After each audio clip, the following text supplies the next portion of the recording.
नमस्कार बंधुओं। आज मैं एक नए टॉपिक के साथ आपके समक्ष उपस्थित हूँ और आज का हमारा टॉपिक है ब्रह्म समाज के सिद्धांत एवं शिक्षाएं। इससे पहले मैंने आपको राजा राम मोहन राय के जीवन वृत्त के बारे में बताया था, जिसमें उनकी किस तरीके से शिक्षा दीक्षा हुई, किस तरीके से उन्होंने नौकरी की और किस तरीके से विभिन्न भाषाओं का ज्ञान अर्जित किया और इसके बाद किस प्रकार उन्होंने विभिन्न पत्र पत्रिकाएं निकाले और ब्रह्म समाज की स्थापना की। तो आज ब्रह्म समाज के बारे में हम लोग चर्चा करेंगे। ध्यानपूर्वक आप लोग सुनेंगे, एक एक बात को बहुत ही बारीकी के साथ आपके समक्ष प्रस्तुत किया जाएगा। तो सबसे पहले हम देखते हैं कि ब्रह्म समाज की स्थापना जो है वो 20 अगस्त 1828 ईस्वी को हुई थी। 20 अगस्त 1828 ईस्वी को ब्रह्म समाज की स्थापना हुई थी। राजा राम मोहन राय ने विभिन्न धर्मों के धर्म ग्रंथों का अध्ययन किया था, उनके सार तत्व को ग्रहण किया था और उसके बाद जो सार तत्व उन्हें प्राप्त हुआ उसके आधार पर उन्होंने पहले 1814 ईस्वी में आत्मीय समाज की स्थापना की थी और उसके बाद 1828 ईस्वी में ब्रह्म समाज की स्थापना की। तो उस ब्रह्म समाज की जो स्थापना की उसमें जो प्रमुख सिद्धांत रखे या जो उन्होंने उसके माध्यम से जो टीचिंग्स दी, जो उपदेश दिए, जो बात कही, वो बातें क्या थी, उसमें सबसे महत्वपूर्ण बात, पहली बात थी एकेश्वरवाद।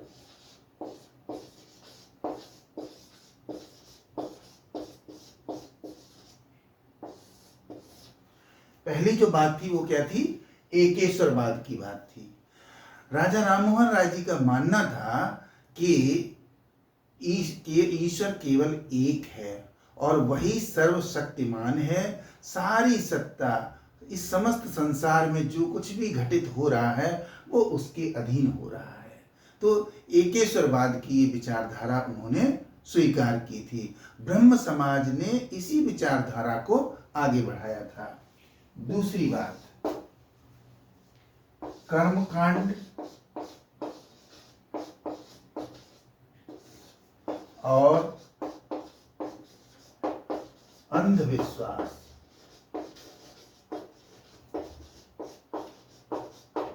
का विरोध। जो हिंदू धर्म के अंतर्गत विभिन्न प्रकार के कर्मकांड थे, विभिन्न प्रकार के अंधविश्वास थे, उन अंधविश्वासों से बाहर लाना चाहती थी राजा राम मोहन राय हिंदुओं को। इसलिए उन्होंने तमाम कर्मकांड जो होती थे, चाहे वो भूत प्रेत को भगाने के हों, चाहे वो विभिन्न प्रकार के अंधविश्वासों के इस दिन ये करना चाहिए, इस दिन ये नहीं करना चाहिए, ये शुभ मुहूर्त है, ये नहीं मुहूर्त है, स्त्रियों के साथ ऐसा होना चाहिए, बच्चों के साथ ऐसा होना चाहिए, ये जो तमाम तरीके के कर्मकांड थे, अंधविश्वास थे, उनका उन्होंने विरोध किया था। अगली बात थी कुरीतियों का विरोध।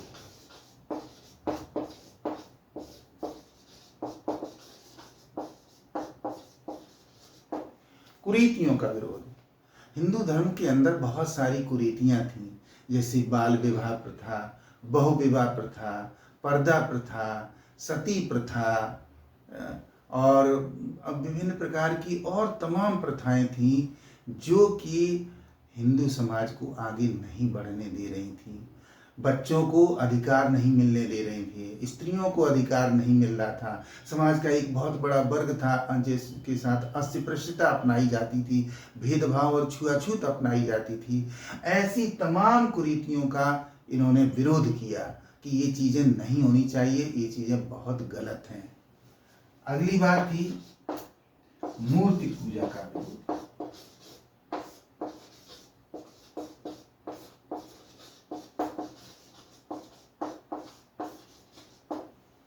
मूर्ति पूजा का विरोध। राजा राम मोहन राय जी ने ब्रह्म समाज के माध्यम से जो हिंदू धर्म के अंदर चली आ रही मूर्ति पूजा थी, जिसमें पत्थर को पूजते थे, तरह तरह से जगह जगह पर उनको स्थापित करके पूजा की जाती थी, उन्होंने कहा कि ईश्वर जो है वो निराकार है वो परम ब्रह्म है, वो सर्वशक्तिमान है, वो सब जगह विद्यमान है, कण कण और तृण तृण में विद्यमान है। उसके लिए किसी एक विशेष स्थान अथवा विशेष मूर्ति की आवश्यकता नहीं है, विशेष आकार की आवश्यकता नहीं है। इसलिए ऐसा नहीं होना चाहिए, इसका विरोध किया।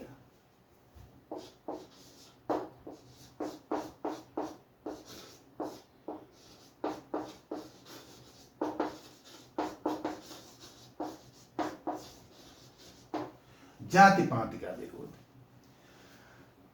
राजा राममोहन राय ऐसा मानते थे कि हिंदू धर्म के अंदर जो वर्ण व्यवस्था है और जो जाति व्यवस्था है वो इस समाज का उत्थान नहीं होने दे रही है और विकास नहीं होने दे रही है, क्योंकि समाज के जो वर्ग हैं वो आपस में इतना भेदभाव करते हैं कि एक दूसरे के पास नहीं बैठते हैं, एक दूसरे की बात नहीं सुनते हैं, एक दूसरे के बीच सद्भाव नहीं है, एक दूसरे के यहाँ भोजन नहीं करते हैं। बल्कि समाज का एक वर्ग तो ऐसा है जिसके साथ उच्च वर्ग बहुत ही बुरा व्यवहार करता है, उनको इंसान भी नहीं स्वीकार करता, जानवरों से ज़्यादा बदतर उनके साथ व्यवहार किया जाता है। तो ये जो जाति व्यवस्था है, ये जाति व्यवस्था समाज के लिए कलंक है, ये दूर होनी चाहिए। तो इस तरीके से समाज के अंदर जो जाति व्यवस्था थी उसका राजा राममोहन राय जी ने बहुत बड़ा विरोध किया। इसके अलावा उन्होंने प्रेम और सद्भाव,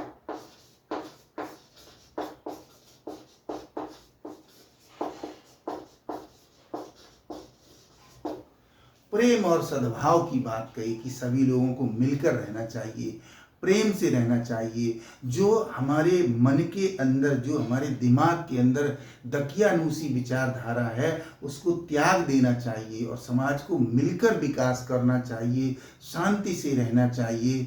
इस तरीके की तमाम बातें उन्होंने कही। इसके बाद देखें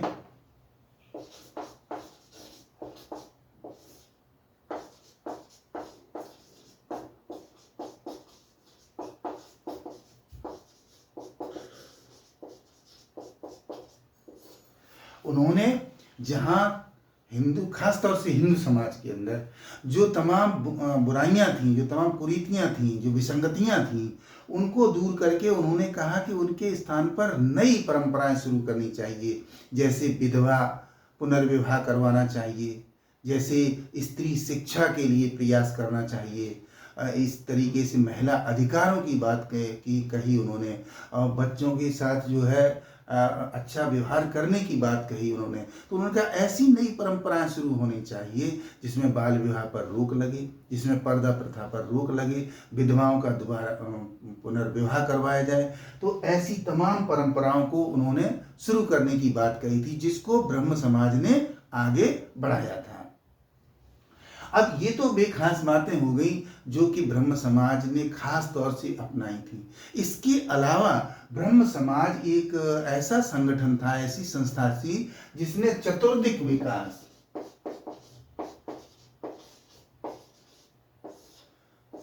विकास की बात कही। चारों क्षेत्रों में, चाहे वो शिक्षा का क्षेत्र हो, स्वास्थ्य का क्षेत्र हो, कोई भी क्षेत्र हो, तो इसके माध्यम से, ब्रह्म समाज के माध्यम से क्या हुआ, विभिन्न कॉलेज स्थापित किए गए, जिसमें राजा राममोहन राय द्वारा इंग्लिश कॉलेज स्थापित किया गया था, जिसको बाद में ब्रह्म समाज ने आगे बढ़ाया।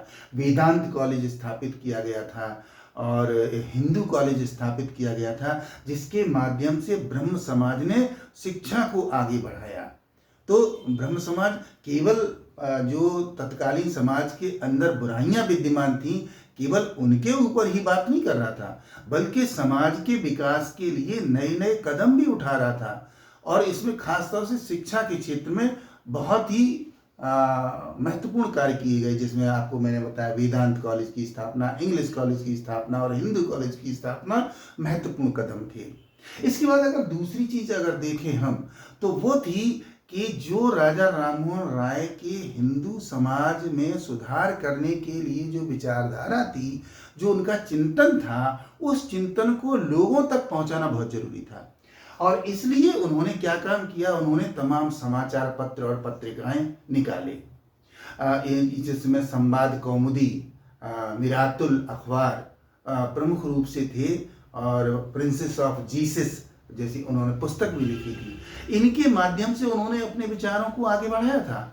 और उसके बाद ब्रह्म समाज के माध्यम से जो ब्रह्म समाज के अनुयायी थे उन्होंने उनको आगे बढ़ाया, जैसे केशव चंद्र सेन ने और देवेंद्रनाथ टैगोर ने तत्वबोधिनी सभा, संवाद जो है सभा, संगत सभा जैसी संगठनों के माध्यम से इसको और आगे बढ़ाया। तो इस तरीके से जहाँ पर एक तरफ शिक्षा की संस्थाएं स्थापित की गई, शैक्षिक संस्थाएं स्थापित की गई, तो दूसरी तरफ से तमाम समाचार पत्रिकाओं के माध्यम से और संगठनों के माध्यम से इसको आगे बढ़ाया गया। ब्रह्म समाज निरंतर ये कार्य करता रहा। और मैं आपको बताना चाहूँगा कि बाद में ब्रह्म समाज जो है वो 3 भागों में बट गया, 3 अलग अलग विचारधाराओं में बट गया था। इसमें देवेंद्रनाथ टैगोर के द्वारा जो है वो आदि ब्रह्म समाज, आदि ब्रह्म समाज,